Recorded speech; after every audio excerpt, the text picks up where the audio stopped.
é uma coisa inimaginável, né? Agora, 8h28, governador do estado de São Paulo, Tarcísio de Freitas, ao vivo conosco, com o ouvinte do Jornal Gente da Rádio Bandeirantes. Governador, bem-vindo, muito obrigada por falar conosco.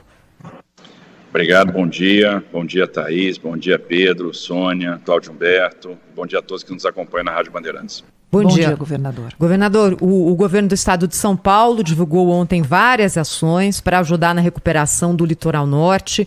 Eu queria começar perguntando para o senhor, governador, em relação às pessoas que ficaram desabrigadas e que perderam as suas casas depois do desmoronamento dos morros. São pessoas que moram nesse local, que evidentemente é um local inseguro, mas são famílias estabelecidas lá há muitos anos, que trabalham, estudam, que têm muitas vezes a sua única propriedade naquele local. Como é que vai se fazer em relação a isso, governador? Porque nós sabemos que os abrigos são uma solução muito temporária e que daqui a pouco a vida vai ter que começar a voltar ao normal no litoral norte. Existe uma solução para essa situação, governador? Thaís, a gente está estudando bastante essa situação, porque você pega São Sebastião, é um município com uma frente grande, é um município de praticamente 100 quilômetros de extensão, onde cada bairro é como se fosse um município isolado. E é exatamente o que você descreveu. As pessoas que estão lá estabelecidas há muitos anos, desenvolveram suas atividades lá, trabalham lá e não querem sair de lá. O que o governo do estado está fazendo agora? Identificando áreas para a construção de residências. Por exemplo, a gente identificou uma área de 20 mil metros quadrados para a construção de moradia na Barra do Saí. Ainda hoje a gente vai soltar o decreto de utilidade pública para fazer a desapropriação dessa área e a gente quer ali iniciar a construção de moradia definitiva. Nós estamos identificando mais áreas também, identificamos uma área em Maresias, identificamos uma área aqui no centro de São Sebastião. Nós temos apartamentos que estão sendo concluídos em Bertioga, são 1.500 unidades, a gente quer deixar 150 unidades reservadas para moradores de São Sebastião, mas é uma contingente, a gente sabe que isso pode não resolver. Aqui, o que nós vamos fazer? Nós vamos primeiro trabalhar com vilas de passagem, que vão ser residências transitórias, para ter um pulmão habitacional. E vamos iniciar as edificações com a CDHU. Então, qual é a ideia? A gente pega pessoas que estão desalojadas, coloca nessa vila de passagem, que vão ser residências temporárias, mas que vão proporcionar toda a segurança e conforto, e à medida que o empreendimento fica pronto, eu tiro a pessoa da vila de passagem e coloco na residência definitiva. A vantagem da vila de passagem é que ela vai ser bem mais rápida para operacionalizar. Depois eu pego outro conjunto de pessoas e coloco na vila de passagem. E a vila de passagem vai me proporcionando um fluxo enquanto as residências definitivas não vão ficando prontas. A gente vai procurar, portanto, as áreas nos locais de trabalho dessas pessoas, então vamos procurar área em Juqueí, já identificamos uma área na Barra do Saí, já identificamos área em Maresias, já identificamos área aqui no centro de São Sebastião, e uma medida também imediata, porque a vida tem que voltar ao normal, a gente tem que tirar as pessoas dos abrigos, liberar as escolas para a volta às aulas. Nós vamos levantar toda a capacidade hoteleira disponível e o governo vai procurar comprar essas vagas para proporcionar alojamento enquanto a gente está fazendo a construção das vilas de passagem e também das residências definitivas. Governador, só uma dúvida. Algumas casas foram 100% destruídas e aí não há essa possibilidade. Mas outras casas não foram destruídas ou tiveram danos facilmente consertáveis e ficam em áreas de risco. A volta dessas famílias para essas casas será permitida? Não, Thaís, a gente não pode permitir a volta dessas famílias para essas casas em área de risco. A ideia é transformar São Sebastião num grande exemplo. Vamos fazer experimentos sociais aqui, vamos ver se isso vai dar certo. Senão a gente vai ter mais do mesmo. Então a nossa ideia é desmobilizar essas casas e fazer a recuperação ambiental dessas áreas de encosta. É importante que a gente possa recuperar essas áreas ambientalmente. Dificulta a reocupação se a gente fizer a recuperação ambiental e, obviamente, aí é monitoramento, é fiscalização, é comparação de imagens de satélites diuturnas para que a gente possa verificar se alguém, porventura, acaba querendo se instalar e a gente tendo, então, a condição de desmobilizar. Tivemos uma experiência no passado que foi o bairro Cota, promovido no governo Serra. Ele fez uma desmobilização de pessoas em áreas de risco na Serra do Mar e, naquela oportunidade, sequer caminhões levando mudança eram permitidos para acessar determinadas áreas. Então, foi uma experiência que funcionou. A gente agora precisa coletar todas as experiências que estão disponíveis, criar também o nosso próprio protocolo, para ver se a gente soma no sentido de evitar reocupações em áreas de risco. Governador, bom dia, bem-vindo aqui ao nosso programa. Governador, assim, dá a impressão desde o primeiro momento, até por sua experiência como ex-ministro da Infraestrutura, que o senhor sabe exatamente o que deve ser feito e como deve ser feito para superar toda essa destruição, né, para recuperar tudo isso. Mas tem um ponto fundamental para que ajude as pessoas a se recuperarem de tudo isso, desse trauma, né, nas suas vidas, que é o prazo de duração das obras. A gente vê, por exemplo, o mundo afora, mas sobretudo no Japão. O Japão é um negócio impressionante, né? O Japão faz obras públicas complexas, aparentemente, em horas, né? A gente viu o episódio do tsunami lá no Japão, quando uma rodovia foi reconstruída, uma rodovia que desapareceu foi reconstruída em uma semana. A gente viu também a história do buraco em Fukuoka, né? Ficou muito conhecido esse buraco gigantesco, imenso, que em 48 horas estava tudo normal. Simplesmente taparam o buraco, consertaram tudo, pavimentaram em 48 horas. Então eu queria saber do senhor exatamente isso.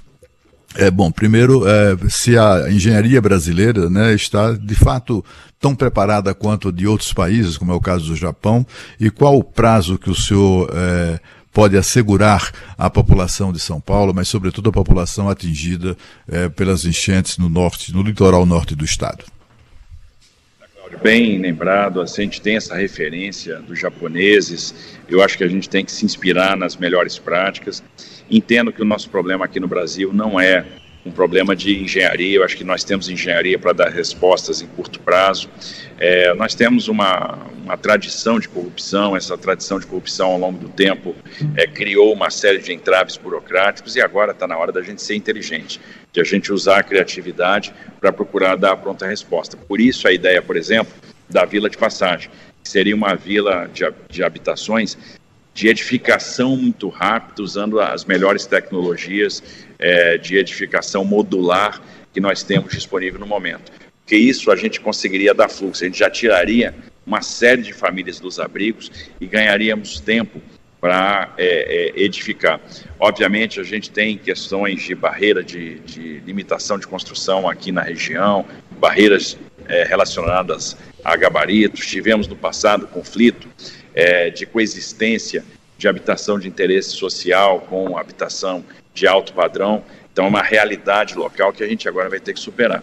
As pessoas vão ter que entender que não dá mais para empurrar aquelas pessoas mais pobres para as encostas, para as escarpas, e eu vejo que essa questão burocrática é a mais importante para ser superada. Do ponto de vista de engenharia, a gente consegue dar a resposta muito rápida, e nós vamos procurar fazer tudo no menor prazo possível.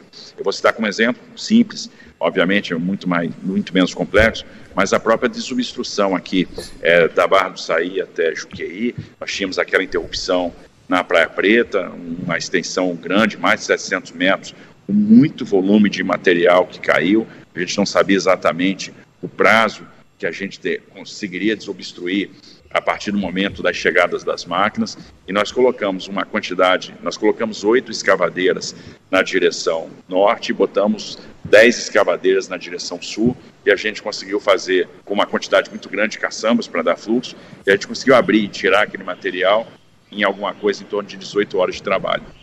Então é possível, a gente precisa agora entrar com a engenharia, levantar as áreas. Eu acho que essa questão da disponibilização das áreas, da burocracia é a mais importante. Hoje ainda, a gente vai soltar o primeiro decreto de utilidade pública para fazer a desapropriação de área para edificação, e com esse espírito a gente vai procurar dar a maior celeridade possível, porque a gente precisa restabelecer a normalidade numa região que essencialmente vive da atividade offshore e vive do turismo. Então a gente precisa restabelecer a normalidade.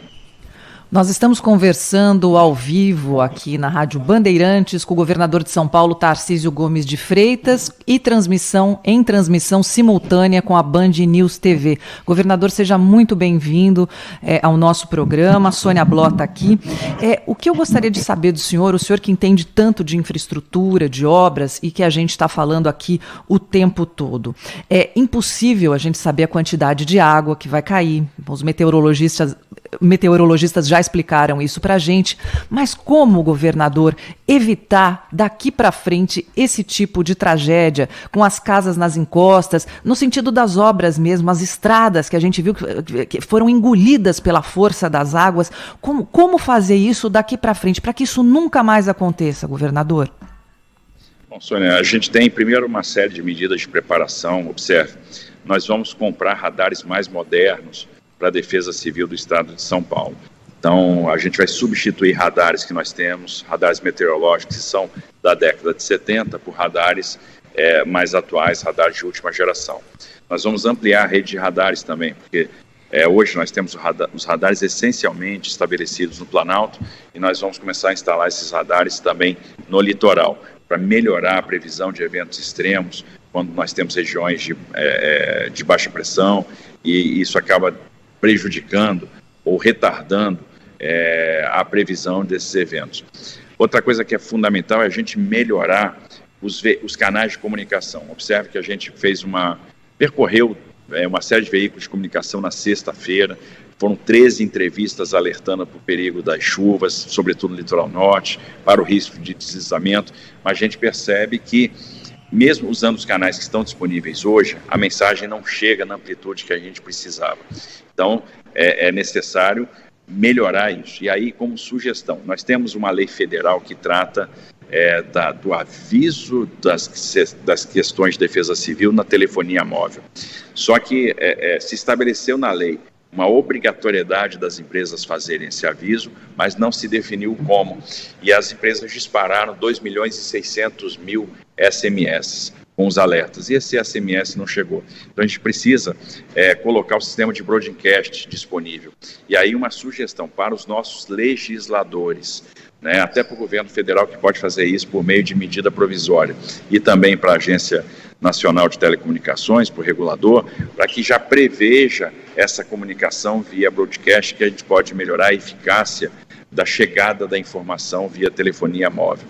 Nós vamos instalar o sistema de sirenes nas áreas de risco, na região metropolitana de São Paulo, aqui no litoral norte, e nós vamos ter que treinar as pessoas. Ouviu a sirene, o que fazer, para onde ir, qual é o ponto de abrigo, qual é o ponto de encontro.